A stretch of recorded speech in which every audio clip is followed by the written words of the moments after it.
कांग्रेस 2024 के लिए कुछ करती हुई नजर आ रही है। 2024 का कुछ मिशन वो तैयार कर रही है, जिसके लिए प्रशांत किशोर के किसी प्लान पर काम किया जा रहा है।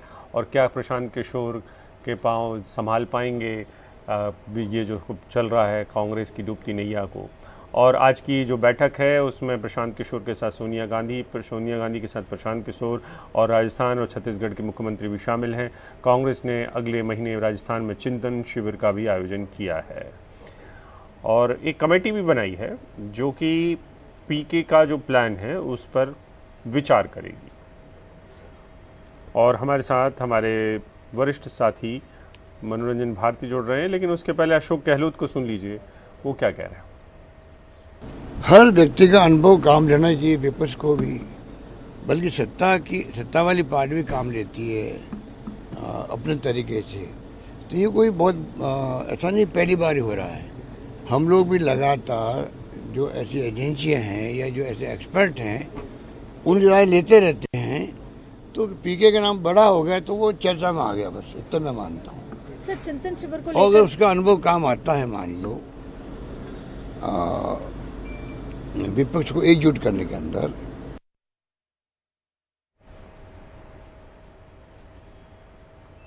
तो हमने सुना है पीके को।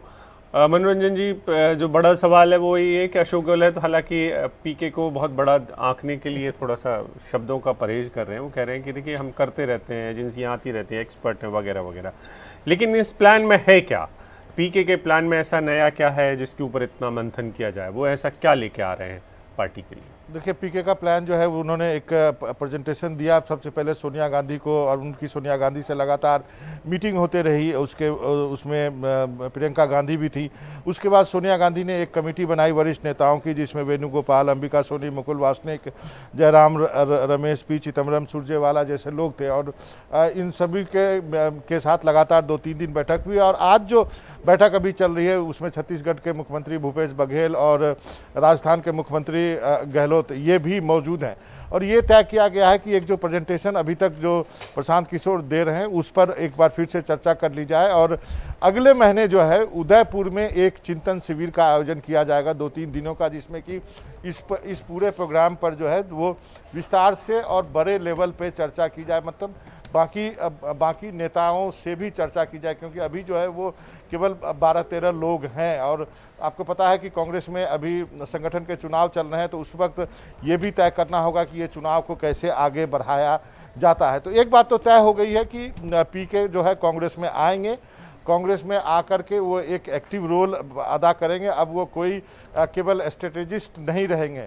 इसके पीछे तर्क ये दिया जा रहा है कि पीके का एक प्रूवन रिकॉर्ड है, चाहे वो 2014 में नरेंद्र मोदी के लिए हो, और उसके बाद अलग अलग राज्यों में नीतीश कुमार के लिए हो, जगन मोहन रेड्डी के लिए हो, कैप्टन अमरिंदर सिंह के लिए हो, या अभी ममता बनर्जी के लिए हो। तो और जब यदि पीके इस काम को करना चाहते हैं तो क्यों ना उनको कांग्रेस में लाया जाए। और यही शर्त उनके सामने रखी गई थी और इस शर्त पर वो राजी हो गए हैं। जहाँ तक मेरी जानकारी है, लगातार मैं इस स्टोरी को फॉलो करता रहा हूँ। पीके ने गुजरात में और हिमाचल में अपना काम करना शुरू कर दिया है। और जो उनका एक प्लान है वो काफ़ी बड़ा प्लान है कि किस ढंग से कांग्रेस को रिवाइव करना है। और उसमें 4M है, मैसेज, मैसेंजर, मिशनरी, मैकेनिज्म, और इस सब चीज़ को लेकर के कि किस ढंग से किस पॉइंट पे बीजेपी से लड़ा जाता है, किस ढंग से पार्टी प्रेसिडेंट और पीएम कैंडिडेट अलग अलग होना चाहिए, राहुल गांधी दोनों रोल नहीं कर सकते हैं। तो ये सब अभी एक प्रेजेंटेशन लेवल पे है, लेकिन इस पर आम सहमति बन गई है। आप पक्के तौर पे कह सकते हैं कि पीके कांग्रेस में आ रहे हैं, लेकिन सबसे बड़ा सवाल वही है अभिषेक कि क्या पीके कांग्रेस को बदल पाएंगे या फिर कांग्रेस पीके को बदल देगी, जैसा कि अक्सर देखने को आता है। बाबा, जनरल सेक्रेटरी पे सीधे पहुंचेंगे वो?